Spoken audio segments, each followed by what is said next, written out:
Something I've found that helps me out when something's bugging me is to go for a drive.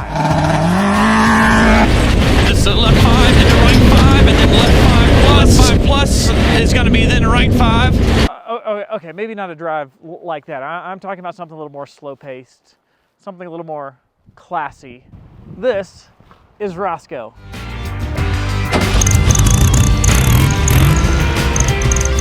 Something bugging you? Come on in, let's go for a drive.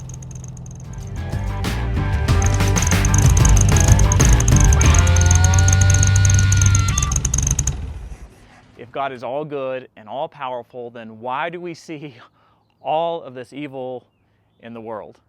I think this is probably the biggest challenge to Christianity. I know for me growing up, it was certainly the biggest question that I had. And I also know that with my students, this is one of the hardest conversations that I have, especially when somebody comes to me and says, Tripp, why did God allow this particular instance of evil? It's a really difficult conversation, and in fact, it bugs me often, and I know it bugs a lot of people, and so I think this topic is worth a drive in Roscoe. Now, before we get into Roscoe and really start to break this down, a few preliminary sorts of things, and maybe a bit of an overview to start this series. This will be part 1 of 4 parts. First off, we all have to start with agreeing that evil is a real thing. It's real. It's when I say real, I mean it is objective. I mean it's something that's truly out there. It's not just a complaint about something that I don't like. I'm saying that evil is real. If this is the case, then what this means is that the problem of evil, and this is important, the problem of evil is not just a problem for Christians. The problem of evil is a problem for everybody that lives in this world. We all experience evil. We all complain about it because we know that something is just not right. Something is wrong, something is messed up. And what I want you to see is that if we agree that evil is real, and by that I mean something's not right, something is wrong, this necessarily implies that there is a way that things are supposed to be. If there is a way that things are supposed to be, that means there is a teleology, a purpose.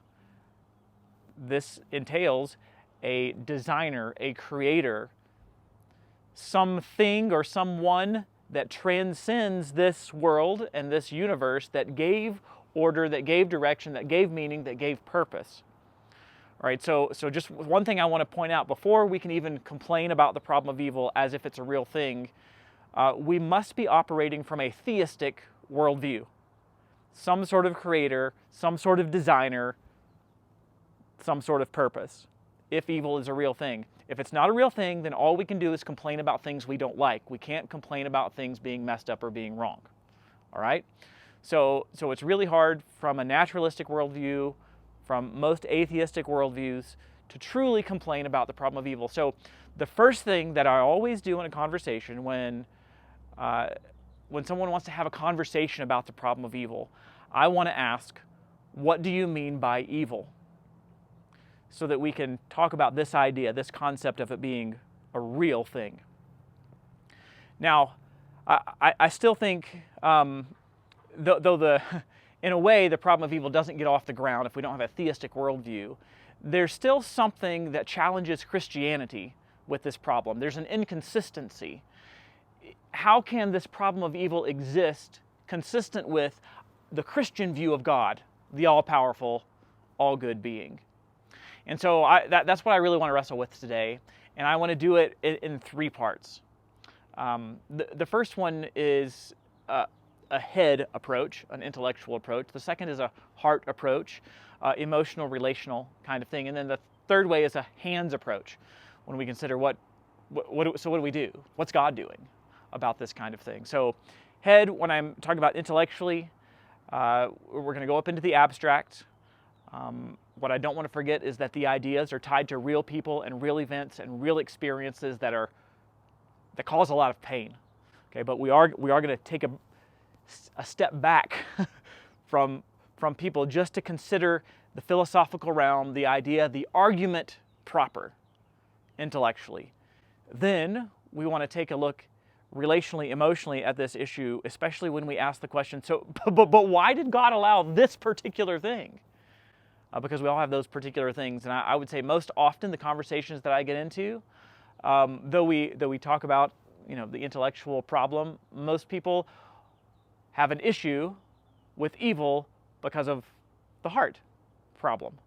How in the world could God allow what he's allowing if he's good and powerful? So a little bit different question. And then the last one, so many people want to do something about evil. Even if we got our, if we have a theology that accepts this problem of evil, we still want to know, well, does God care?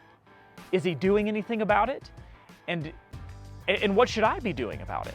So that's the hands approach. And so I look forward to our drive together. I'm thinking I'll go for one of my favorite drives. I'm leaving from my house in Manitou Springs, Colorado, and it's just a loop through the Garden of the Gods. Beautiful, scenic drive, and a great place to really talk about things that are bugging us. So come on, hop in, and let's go for a ride. Join me for part 2.